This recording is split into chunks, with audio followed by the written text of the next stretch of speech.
সুন্দর পৃথিবীতে বাস করি। চেয়ে দেখো কত সুন্দর প্রকৃতি তোমার চারপাশে।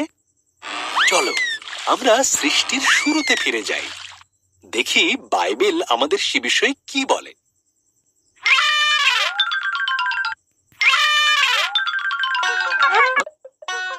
ঈশ্বর আকাশমণ্ডল ও পৃথিবী তৈরি করলেন। ঈশ্বর অন্ধকারকে বললেন আলো হোক। এই আলোকে তিনি নাম দিলেন দিন, আর অন্ধকারকে নাম দিলেন রাত্রি। এরপর ঈশ্বর উপরের জল থেকে নিচের জলকে আলাদা করে ফাঁকা জায়গা তৈরি করলেন, যার নাম দিলেন আকাশ।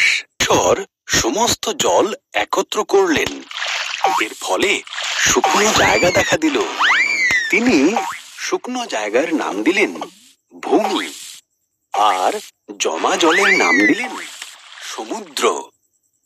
তারপর তিনি তৈরি করলেন ঘাস, শস্য ও গাছপালা। এরপর ঈশ্বর আকাশে বিভিন্ন আলো তৈরি করলেন, দিনের জন্য সূর্যকে আর রাতের জন্য চাঁদ ও তারাদের তৈরি করলেন। ঈশ্বর মাছেদের সৃষ্টি করলেন জলে সাঁতার কাটার জন্য, আর পাখিদের সৃষ্টি করলেন আকাশে ওড়ার জন্য।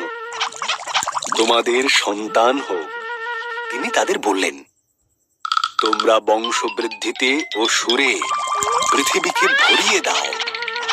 ঈশ্বর পশুদের সৃষ্টি করলেন, তিনি গৃহপালিত পশু, বন্য পশু ও সরীসৃপ প্রাণী তৈরি করলেন।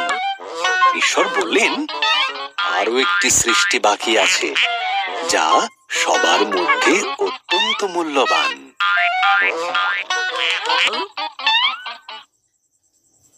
তিনি নিজের মতন করে পুরুষ ও নারী সৃষ্টি করলেন।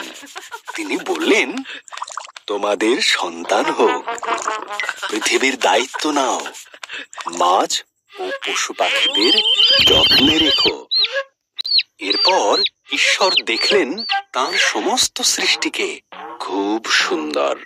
তিনি বললেন, এই সপ্তম দিনে তিনি বিশ্রামে গেলেন এবং দিনটিকে স্মরণীয় করে রাখলেন।